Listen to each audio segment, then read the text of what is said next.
ગુજરાત મોસમ સમાચારમાં ભારત ઉપર બે વાવાઝોડા થઈ રહ્યા છે, એક બંગાળની ખાડી બાજુ અને એક આપણે ગુજરાત અને રાજસ્થાન ઉપર સક્રિય છે।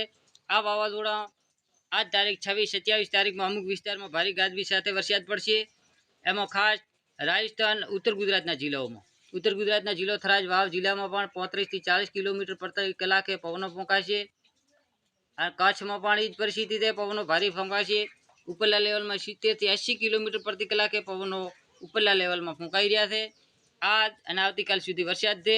તારીખ 29-30 તારીખમાં વરસાદ થશે ગુજરાતમાં અને 8મા મહિનાની બીજી તારીખથી આ વાવાઝોડું બંગાળની ખાડી બાજુનું વાવાઝોડું એ પણ ભારતના ઘણા રાજ્યોમાં વરસાદ આપીને સીધો આપણે ગુજરાત ઉપર આવી પહોંચશે।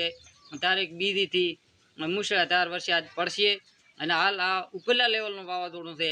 આમાં કોઈ નક્કી નહીં કે વરસાદ અમુક વિસ્તારમાં વધારે પણ ગાજવીજ સાથે આપી શકે। વિડીયો પસંદ આવે તો ખેડૂત